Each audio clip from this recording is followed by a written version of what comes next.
નમસ્કાર મિત્રો, આજના વિડીયોમાં આપણે વાત કરીશું પાવાગઢની. જો તમારે બાય ટ્રેન પાવાગઢ આવવું હોય તો આજના વિડીયોમાં હું તમને પાવાગઢ માટે ચાલતી એવી ટ્રેનની વાત કરીશ, જેમાં તમે સફર કરીને આરામથી અહીંયા પાવાગઢ આવી શકશો.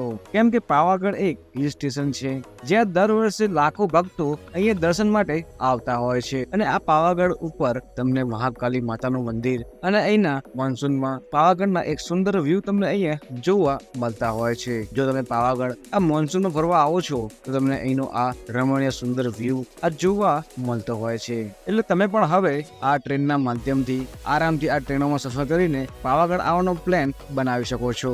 એટલે આજના વિડીયોમાં હું તમને અહીંયા પાવાગઢ કેવી રીતે આવવું જોઈએ જેવી બધી જ બાબતોનો આજે અમે વિસ્તારપૂર્વક વર્ણન કરીશું. એટલે વિડીયો અમારો આ તમે શરૂથી લઈને એન્ડ સુધી એકવાર જરૂર જોજો. અને વિડીયો પૂરો જોયા પછી જો તમારા કોઈ પ્રશ્ન હોય તો નીચે મને કોમેન્ટ બોક્સમાં એ જરૂરથી કહેજો. હું એનો આન્સર તમને જરૂરથી આપીશ. અને વિડીયો શરૂ કરતા પહેલા જો તમે હજી સુધી અમારા આ વિડીયોને એક લાઈક નથી કર્યું, જલ્દીથી અમારા આ વિડીયોને એક લાઈક કરીને નીચેથી ચેનલને સબસ્ક્રાઇબ કરી નાખજો. કેમ કે ઘણા બધા લોકો વિડીયો આખો જરૂર જોવે છે પરંતુ વિડીયોને એક લાઈક કે નથી કરતા. તમારો એક લાઈક એ અમને ઘણું બધું મોટિવેશન એ આવતું હોય છે.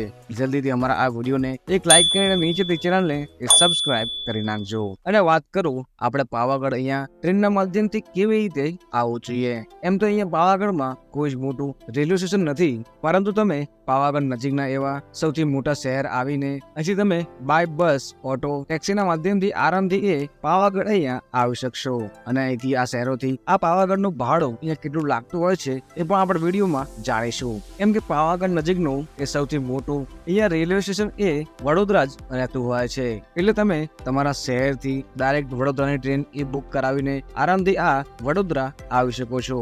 અને વાત કરું ગુજરાતમાં આ અલગ અલગ શહેરોથી તમને અહીંયા વડોદરાની ટ્રેન એ ડાયરેક્ટ ચાલતી જોવા મળતી હોય છે.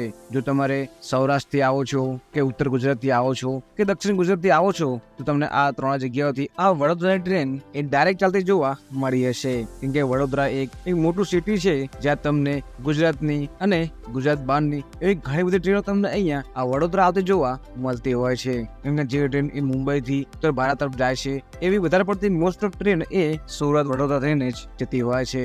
અને ઉત્તર ગુજરાત અને સૌરાષ્ટ્રની પણ ઘણી બધી ટ્રેનો તમને અહીંયા આ ડાયરેક્ટ ચાલતી જોવા મળતી હોય છે. એમ તો પાવાગઢ નજીકનું બીજું સૌથી મોટું રેલવે સ્ટેશન એ ગોધરા પણ રહેતું હોય છે. જો તમને તમારા શહેરથી ડાયરેક્ટ ગોધરાની ટ્રેન મળતી હોય તો પણ તમે આ ગોધરા આવીને ગોધરાથી બાય બસ કે ટેક્સી કે ઓટો કરીને આરામથી એ પાવાગઢ આવી શકો છો. અને ત્રીજું સૌથી મોટું ઓપ્શન છે કે જો તમને એ વડોદરા કે ગોધરાની ડાયરેક્ટ ટ્રેન ન મળે તો તમે નજીકના એવા સૌથી મોટા રેલવે સ્ટેશન એટલે કે અમદાવાદ આવી શકો છો. કેમ કે અમદાવાદથી અડધો કલાક માટે તમને અહીંયા વડોદરાની ટ્રેન એ ચાલતી જોવા મળતી હોય છે. જો તમારે અમદાવાદ જેવા શહેરથી બાય ટ્રેન વડોદરા ના જવું હોય તો પણ તમે અહીંયા બાય બસના માધ્યમથી આરામથી એ વડોદરા આવી શકો છો. કેમ કે અમદાવાદથી 15-20 મિનિટે વડોદરાની એસટી બસો તમને એ ચાલતી જોવા મળતી હોય છે. અને જો તમારે દ્વારકા જેવા શહેરથી અહીંયા પાવાગઢ આવવું હોય તો અહીંયા દ્વારકાથી એ વડોદરા માટે અહીંયા ઘણી બધી ટ્રેનો ચાલે છે.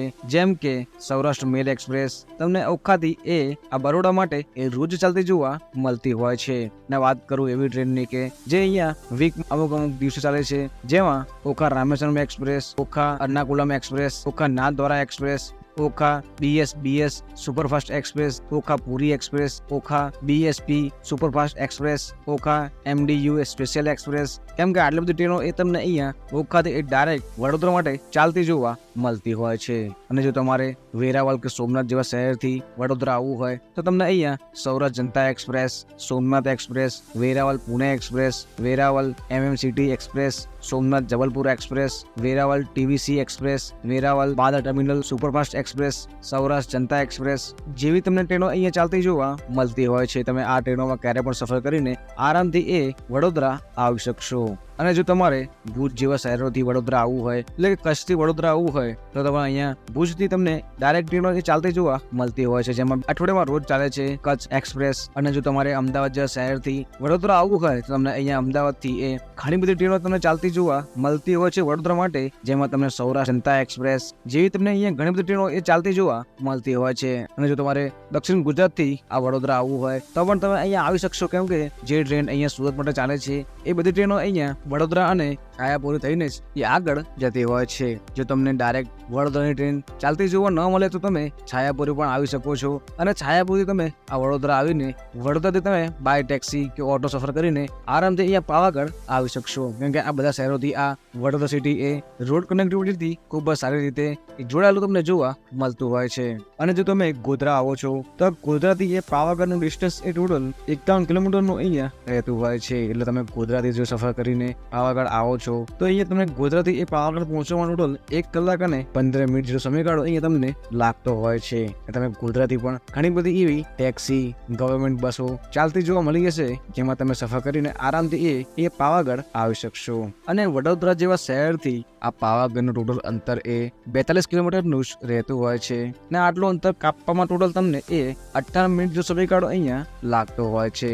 તમે જો ગુજરાત એસટી થી સફર કરીને પાવાગઢ આવો છો તો તમે અહીંયા માત્ર ને માત્ર 50 થી 80 રૂપિયા આસપાસમાં આરામથી એ પાવાગઢ આવી શકશો. અને જો તમે વડોદરાથી બાય ટેક્સી સફર કરીને એ પાવાગઢ આવો છો, એટલે કે શેરિંગ ટેક્સીમાં સફર કરીને પાવાગઢ આવો છો તો અહીંયા શેરિંગ ટેક્સીમાં એક દિનનું ભાડું એ 100 રૂપિયા આસપાસ અહીંયા રહેતું હોય છે. તમે 100 રૂપિયામાં પણ આરામથી એ પાવાગઢ આવી શકશો. અને પાવાગઢ પહોંચીને તમે સૌપ્રથમ એ ટેક્સી વાળા ભાઈઓ તમને એ પાવાગઢ નીચે આવેલા એવા માછી બસ સ્ટેશન ઉપર જ તમને ડ્રોપ કરતા હોય છે. એટલે તમારે માછીથી એ બીજી બસ ચેન્જ કરીને એ પાવાગઢ ઉપર જવાનું રહેતું હોય છે. અને પાવાગઢ ઉપર તમને અહીંની ગવર્મેન્ટ બસો ચાલતી જોવા મળતી હોય છે. જો તમે એમાં સફર કરીને એ પાવાગઢ ઉપર જાઓ છો તો એક દિનનું ભાડું એ 10 રૂપિયા લઈને 15 રૂપિયા વચ્ચે જ રહેતું હોય છે. તો તમે આ 10 થી 15 રૂપિયા આપીને પાવાગઢની એ તળેટીમાં અહીંયા આવી શકો છો. અને ત્યારે તમે રોપવેના માધ્યમથી કે ચાલીને પણ આરામથી આ ટ્રેક કરીને પાવાગઢ ઉપર જઈ શકશો. અને જો તમે રોપવેમાં જવા માંગો છો તો અહીંયા પાવાગઢમાં એ રોપવેનું ભાડું એ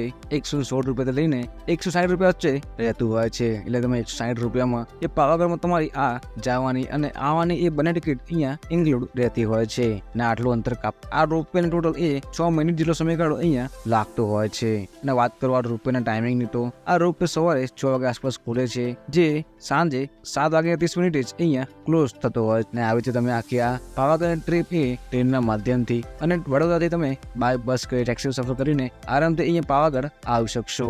અને જો તમારે કોઈ પ્રશ્ન હોય તો નીચે મને કોમેન્ટ બોક્સમાં જરૂરથી પૂછજો. હું આન્સર તમને જરૂરથી આપીશ. મળીએ જવાના વિડીયોમાં. જય શ્રી મહાકાળીમાં.